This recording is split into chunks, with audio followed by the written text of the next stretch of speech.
If at any point during our educational videos you have more questions or would like to schedule a consultation, just click the Schedule Now button to contact our office.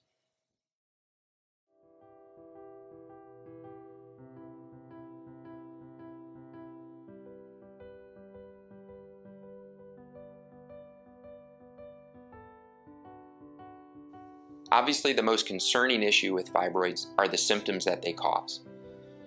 Women can be diagnosed with fibroids due to a wide range of symptoms, the most common of which are heavy bleeding, pelvic pain, pressure, cramping, and frequent urination.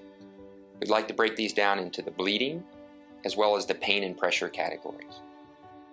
Fibroids is a very common cause of heavy uterine bleeding. A lot of women ask, Dr. Harris, how do I know if my cycle is heavy or if it's normal? A normal woman's cycle is anywhere from 40 to 60 milliliters per cycle.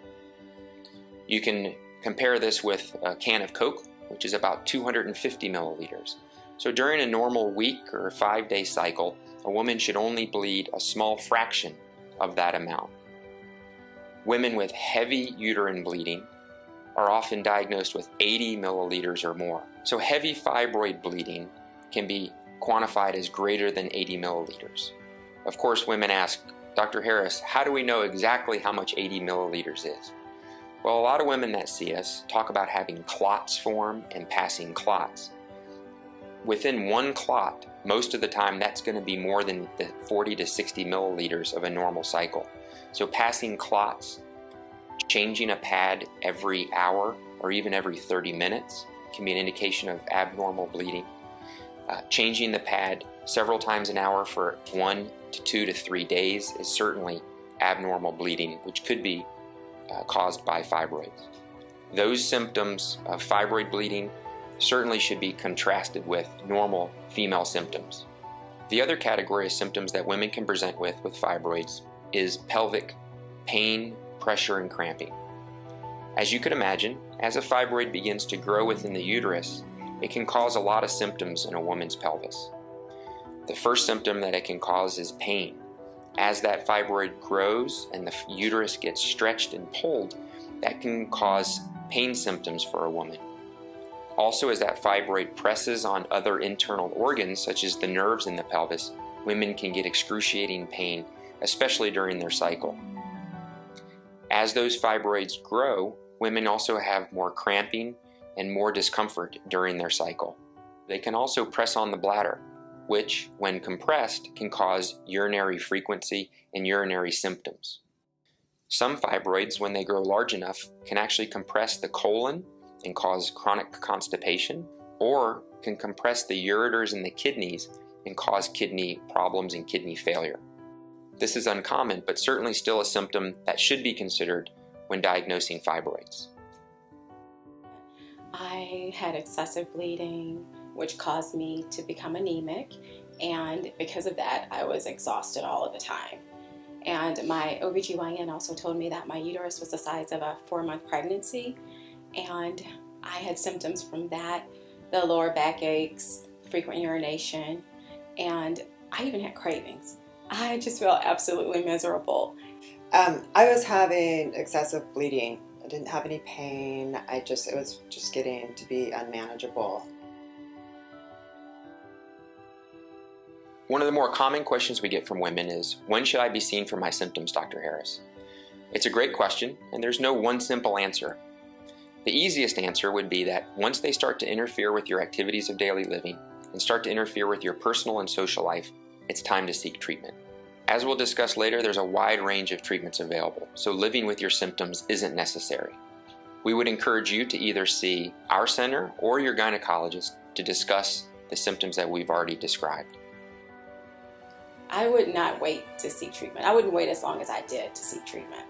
I waited 7 years because initially I wanted to find a more natural way to shrinking my fibroids, and I tried changing my diet and exercising more, and also different herbs, and after a while it just became pretty obvious that I needed a more direct and a more aggressive approach to shrinking my fibroids. I would encourage women out there to not wait not wait as long as I did. I waited for about 7 years.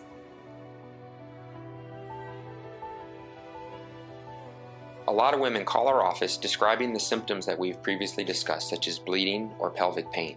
And they ask, how do I know if I have fibroids? It's a great question, and usually X-ray studies are required to diagnose fibroids. The most common test is an ultrasound. A lot of gynecologists will have already ordered an ultrasound for you by the time you've called our center. That's perfect. That allows us to evaluate your ultrasound. Depending on a particular woman's ultrasounds and her symptoms, we may have to order an MRI to evaluate the fibroids more closely. MRIs can be important because they're more accurate and it gives us more information about the size of the fibroids as well as the location and the type of the fibroid. When contacting either the Fibroid Treatment Center or your gynecologist, it's not necessary to already have all of your imaging studies completed. You don't have to have an ultrasound or an MRI yet. We can decide at that time, either with our office or with your gynecologist, whether we should order an ultrasound or an MRI after your consultation. I went to a gynecologist and she ordered some ultrasounds, and they were monitoring them for about 2 years. From about in a period of less than a year, they doubled in size. And so she, after she saw the results of the latest ultrasound, she recommended that I have a hysterectomy. I first realized I had a fibroid because I had an MRI. I'm a runner, and I went to an orthopedic surgeon, and he said, oh, by the way, you have a fibroid, it's small, don't worry about it. So I didn't. And then I realized, well, gosh, maybe that has something to do with the bleeding getting heavier and heavier. So I went to my gynecologist, and she said, sure enough, it's in your lining of my uterine, so that's why the bleeding was so heavy. But I waited a good year. Having a fibroid consultation is actually a very, very low stress and a very straightforward process. When we see a woman at our office at the Fibroid Treatment Center, we simply discuss her symptoms and we go through the whole range of treatment options available to her. Because we're not a woman's primary gynecologist, we don't have to do a pelvic exam or any other invasive exams. We simply talk and learn about what your symptoms are and what's bothering you. Once we discuss your symptoms, we can go through all of the treatment options. We want to make sure at your consultation that you're educated to every single possible option that you could have for your fibroid disease. We don't want to talk you into or out of different treatments. We simply want to educate you and get you involved with the decision-making process. Consultations at the Fibroid Treatment Center last as long as they need to. We want to make sure that you have all the time available to ask questions and get detailed answers from myself. You don't have to bring anything with you to your consultation. If you've already had an ultrasound or an MRI, we would encourage you to bring those reports so that we can discuss them. If you haven't had any ultrasounds or MRIs yet, it's okay. You can still come in for a consultation, and we can order any tests that might be needed after the consultation. The consultation was great. I felt that he sat down, he looked at me in the eye, he seemed like completely focused on the appointment. My husband came to me during that consultation, and he gave me the whole gamut of options, from doing nothing, because remember, I had no symptoms, so it's not like I had all this excessive bleeding or pain that a lot of women experience. I had no symptoms other than they were there and they were growing and they were perhaps pushing on some other organs, but I didn't really have an immediate need for a fix because I didn't really have a lot of symptoms, especially pain. I had no pain. So one of his options was, you don't have to do anything at this point, but if they keep growing, you're gonna have to make a decision. And then he went through several options up until a hysterectomy. In my consultation, Dr. Harris was really patient.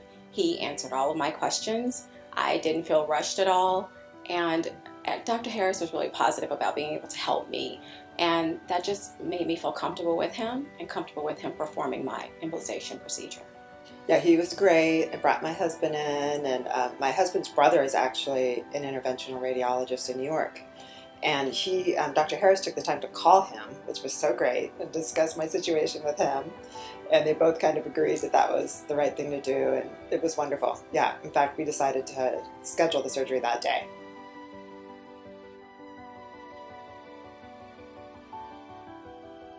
One of the most important topics that we want to discuss today are treatment options for your fibroids. Treatment options can range from non-surgical, which would be conservative management or medications, minimally invasive, all the way up to surgical. For women without any symptoms from their fibroids, we would strongly encourage conservative management. No surgical intervention would be needed, and just watching your fibroids with ultrasounds every 6 or 12 months would be indicated. If you develop symptoms during that time, certainly you could transition over to a possible treatment. Conservative management is important. Unfortunately, a lot of physicians, once fibroids are diagnosed, want to rush ahead with a particular treatment. We want to make sure that doesn't happen to you. Some of the things that you may hear are, if your fibroids continue to grow, it may be cancer. That's simply not true.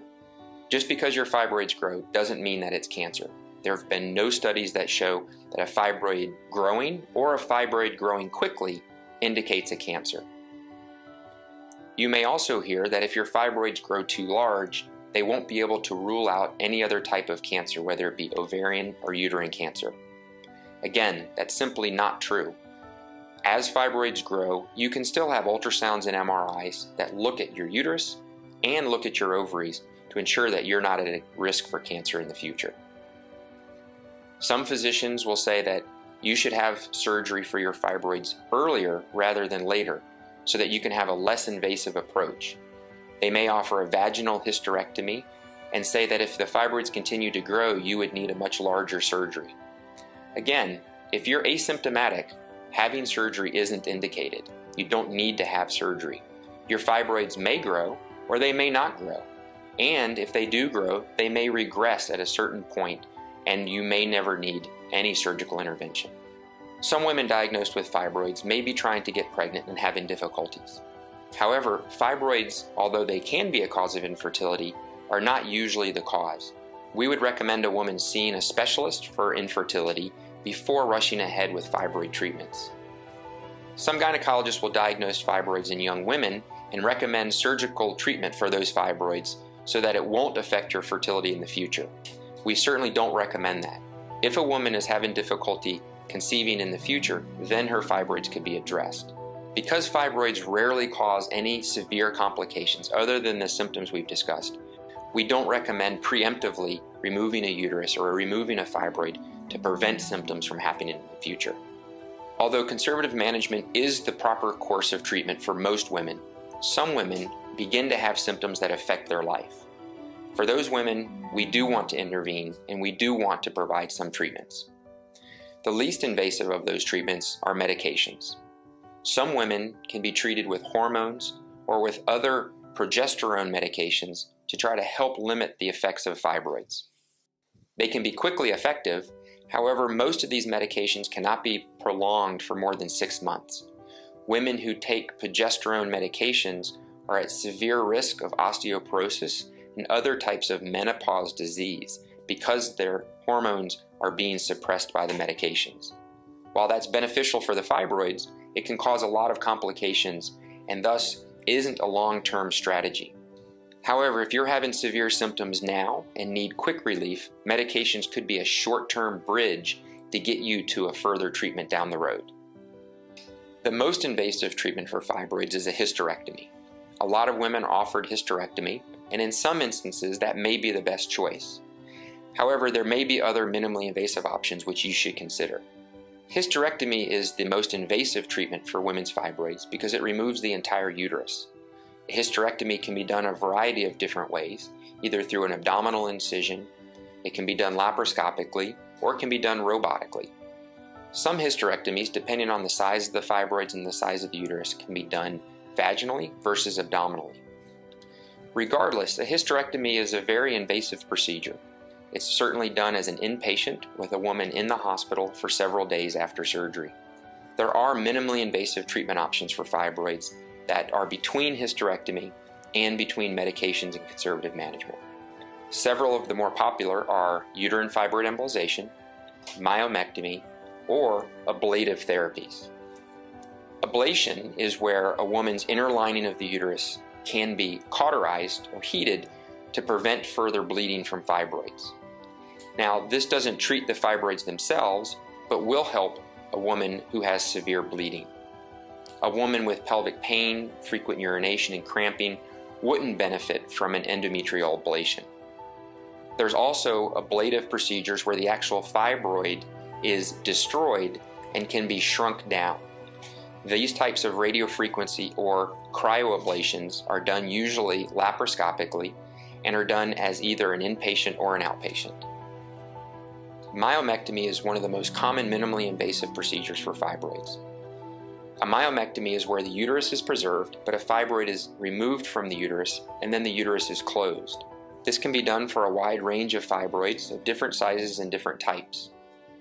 Myomectomy is still a surgical procedure and requires general anesthesia, and depending on the size of the fibroid can be done either as an outpatient or sometimes as an inpatient. One of the other most common minimally invasive treatments is uterine fibroid embolization. Uterine fibroid embolization is an outpatient, minimally invasive, non-surgical procedure where the blood supply to the uterus is stopped and those fibroids shrink. It can be beneficial to a lot of women because it's outpatient and requires minimal recovery after the procedure. She did not. The only option that my gynecologist offered was to have a hysterectomy, a partial hysterectomy. And so and again, I was ready to do it. You trust these doctors that they know what they're doing and that they give you all the options that are available. But again, after talking to my friends and relatives, I discovered that there's many options. And so as a consequence, I am not returning to my gynecologist. I have chosen a different one that has given me, or that is aware of all the options. I think that it all comes down to education, really, from doctors. Perhaps she's not aware that there's these alternatives to fibroid treatment. Although when you look at the internet, it's on Dr. Oz. It's kind of mainstream knowledge. I didn't know it, but you would expect that your gynecologist would. And even after I asked if there were other options, she said no. And there's no after effects after having a hysterectomy. You shouldn't worry about side effects. There's none. And I knew that there were because I talked to people who had them, and I wanted to avoid that. My OBGYN actually recommended UFE for me, but she also informed me of my other options such as myomectomy, laparoscopic surgery, hysterectomy, and birth control pills. And out of those options, UFE appealed most to me. And she's a really well-respected doctor in the community. She had had a hysterectomy herself. That was what they did back in the day. She's a little bit older. And so no, I had to find this was an option myself. It did help that my brother-in-law does this, so I had called him. But if I hadn't talked to him, I might not have known that it was an option. I was really thinking hysterectomy or live with the symptoms.